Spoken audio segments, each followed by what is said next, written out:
ಮಾಸಿಕ ಸ್ಟೈಫಂಡ್ 5,000 ರೂಪಾಯಿಯಿಂದ 11,800 ರೂಪಾಯಿಗೆ ಏರಿಕೆಯಾಗುವ ಸಾಧ್ಯತೆ ಇದೆ.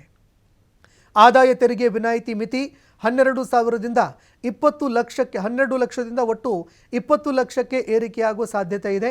PM ಕಿಸಾನ್ ಯೋಜನೆ ಅಡಿಯಲ್ಲಿ ನೀಡಲಾಗುವಂತಹ ಮೊತ್ತ ಏನಿತ್ತು 6,000 ರೂಪಾಯಿಯನ್ನು ನೀಡಲಾಗ್ತಾ ಇತ್ತು. ಈ 6,000 ರೂಪಾಯಿಯನ್ನು 9,000 ರೂಪಾಯಿಗೆ ಏರಿಕೆ ಮಾಡೋ ಸಾಧ್ಯತೆ ಇದೆ. PM ಕಿಸಾನ್ ಯೋಜನೆ ಮೊತ್ತ 6,000 ರೂಪಾಯಿಯಿಂದ 9,000ಕ್ಕೆ ಹೆಚ್ಚಳ. ಕಿಸಾನ್ ಕ್ರೆಡಿಟ್ ಕಾರ್ಡ್ ಸಾಲದ ಮಿತಿ 3 ಲಕ್ಷದಿಂದ 5 ಲಕ್ಷಕ್ಕೆ ಏರಿಕೆ ಮಾಡೋ ಸಾಧ್ಯತೆ ಇದೆ. ಔಷಧ ತಯಾರಿಕಾ ವಲಯಕ್ಕೆ ಹೆಚ್ಚಿನ ಬೆಂಬಲ ಸಿಗೋ ಸಾಧ್ಯತೆ ಇದೆ. IVF ಸಹಾಯಕ ತಂತ್ರಜ್ಞಾನಗಳಿಗೆ ಸಬ್ಸಿಡಿ ಜೊತೆಗೆ ತೆರಿಗೆ ರಿಲೀಫ್ ಕೂಡ ಸಿಗುತ್ತೆ. ಹಿರಿಯ ನಾಗರಿಕರಿಗೆ IT ಕಾಯ್ದೆಯ ಸೆಕ್ಷನ್ 80ರ ಅಡಿಯಲ್ಲಿ ಇನ್ನಷ್ಟು ಮಾಹಿತಿಗಳನ್ನು ಕೂಡ ನೀಡಲಾಗುತ್ತೆ. ಬ್ಯಾಂಕ್ ಪೋಸ್ಟ್ ಆಫೀಸ್ನಲ್ಲಿ 3 ಲಕ್ಷ ಠೇವಣಿದಾರರಿಗೆ ತೆರಿಗೆ ವಿನಾಯಿತಿ ಸಿಗುತ್ತೆ. ಮುದ್ರಾಂಕ ಶುಲ್ಕಗಳು ಕಡಿಮೆ ಮಾಡೋ ನಿರೀಕ್ಷೆಗಳು ಇದ್ದಾವೆ.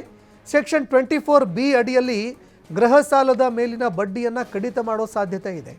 MSMEಗಳ ಉತ್ಪಾದನೆ ಮೂಲಸೌಕರ್ಯಗಳಿಗೂ ಕೂಡ ಒತ್ತನ್ನು ಕೊಡುವಂತಹ ಸಾಧ್ಯತೆ ಇದೆ.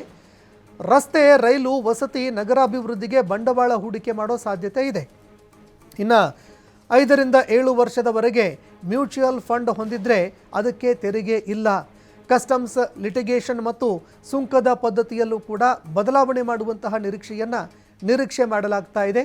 ಇನ್ನು ಕೇಂದ್ರ ಸರ್ಕಾರ ಈ ಬಜೆಟ್ನಲ್ಲಿ ಯಾವ ರೀತಿಯಾಗಿ ರಿಲೀಫ್ ಕೊಡುತ್ತೆ, ಜೊತೆಗೆ ಯಾವುದಕ್ಕೆಲ್ಲ ಕತ್ತರಿ ಹಾಕತ್ತೆ, ಜೊತೆಗೆ ಯಾವುದಕ್ಕೆಲ್ಲ ತೆರಿಗೆಯನ್ನು ಹೆಚ್ಚಳ ಮಾಡುತ್ತೆ ಅನ್ನುವಂತಹ ಒಂದು ಆತಂಕ ಎಲ್ಲರಲ್ಲೂ ಕೂಡ ಇದೆ.